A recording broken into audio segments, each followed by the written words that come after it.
All right, so we've been talking a lot about solving equations. Believe it or not, you've been actually dealing with linear functions, linear relationships. So we're going to get into what linear is, and then there are multiple forms a linear function can actually take. So to start with, let's look at notes.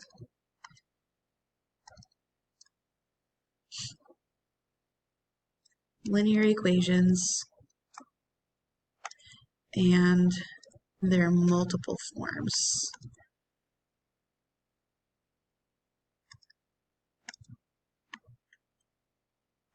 Okay, page number at the top. Make sure you put your information into your table of contents as well. Okay, so first of all, a linear equation or function, or I guess we could call it relationship or relation, literally gives it away. Okay, so when you graph it, the word line shows up in the word linear. So when you graph your function, it's going to be a straight line graph. So I'm going to put when graph, it is a straight line that either increases, decreases, or is horizontal. If you're looking at a table, the table must have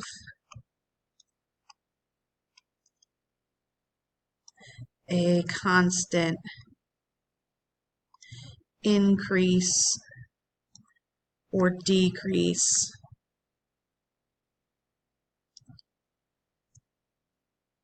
in it, I guess we could say.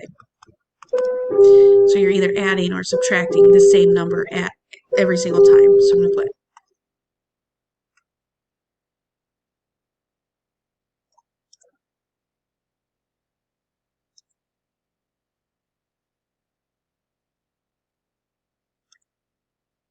okay. So if you had me last year, we actually talked about linear relationships a lot and how to tell if a table is linear or if a graph is linear just by looking at it.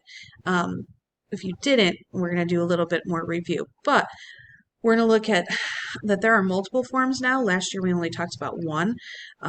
Now there are 3 forms of linear equations. One, we actually get into standard form.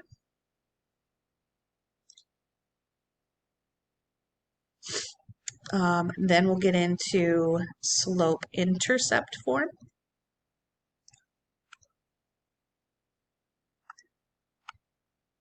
Which is what we did last year in 8th grade. And then 3, we'll get into what's called point-slope form. So today we're going to mainly focus on standard form, what it does, what it is, what it's helpful for, all that good stuff. So let's look at standard form. Okay, standard form for a linear function looks like ax plus by equals c. Okay, again, when we talk about functions and equations, you're only allowed to have 2 variables, which means 3 of them have to be numbers. Okay, so let's say that a, b, and c are numbers, but we're going to be very specific about our numbers. A has to be greater than or equal to 0, meaning you have to be positive.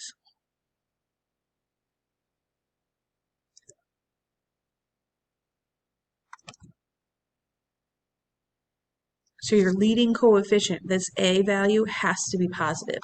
And C must be a constant number.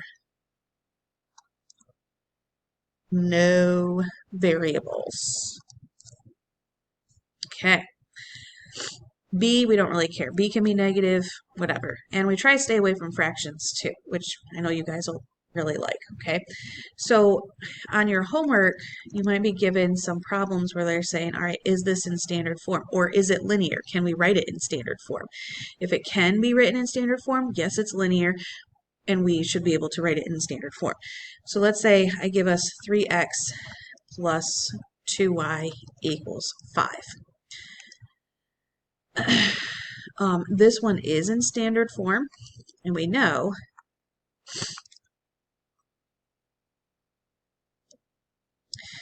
because we actually have ax plus by equals c form. And if I highlight my a's, okay, so we know that a is 3, b is 2, and c is 5, okay? And your leading coefficient, a, is not negative, and c, there's no variable there. 5 is just 5. It's a constant number. All right. Let's try this one. 6x minus xy equals 4. Okay, so if I put this in ax plus by equals c form, it looks like c is good. It looks like a is good. 6 is good.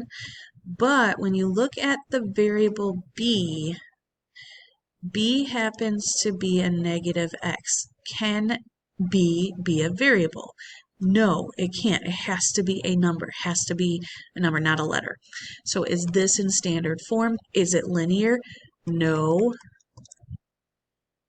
it's not, because b cannot be a letter.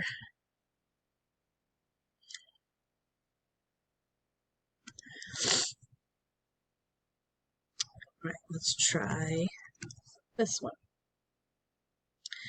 If I got 1/3 y equals -1.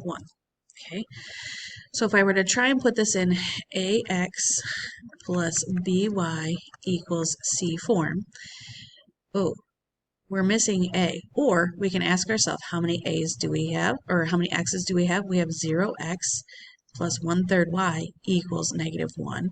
So when you look at this, a happens to be the number 0, which is totally good. It's positive. It's not positive or negative. A is just 0. B is 1/3.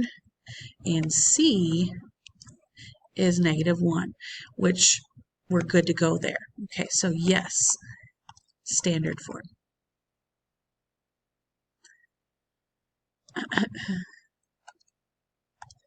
All right, let's try y equals x squared minus 4. Okay, right now you've got y equals form. We want an ax plus by equals form.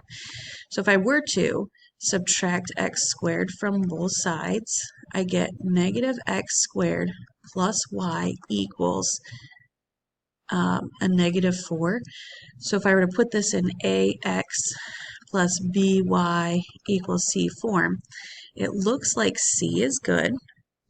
So there's that. We have one y here. So it looks like b is good. B is 1. Oh, but we don't have just one x. You have an x squared. Oops. You have 1x squared. You can't have that.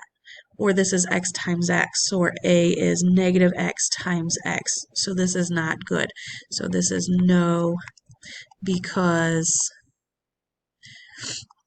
a can't be x squared, because that gives us an x times x. It gives us a variable. It has to be a number.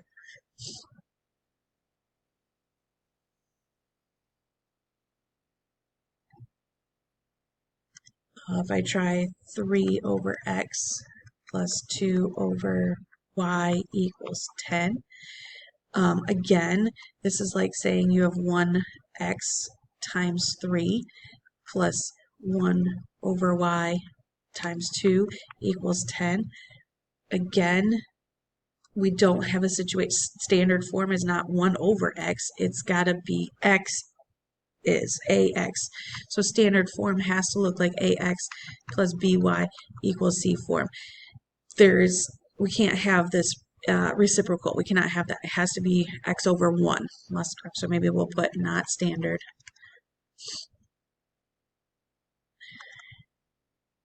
Because it has to be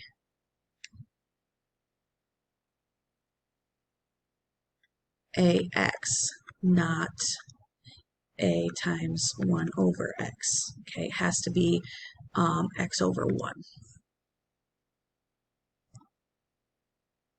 Okay, if I were to do 8x plus 2y plus 3 equals y, right now you probably say, no, it's not in standard form, but I'm thinking you can put this into standard form. If I were to subtract a y from both sides, I get 8x plus 1y plus 3 equals 0. So I've got ax plus by plus something. So maybe we get rid of that plus 3. Let's get rid of this minus 3. Then I get 8x plus 1y equals negative 3. Is this in standard form? Yes, we are in ax plus by equals c form. So you have your b is 1, your c is negative 3, and your a is 8. So yes, this one is in standard form, or can be put into standard form.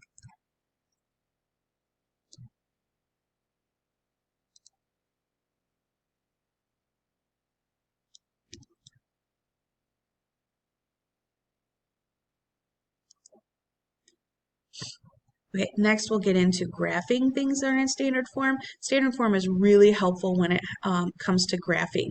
So we're going to talk about how to actually graph them. You might need a couple colors to do this, but I'm going to show this in the next video.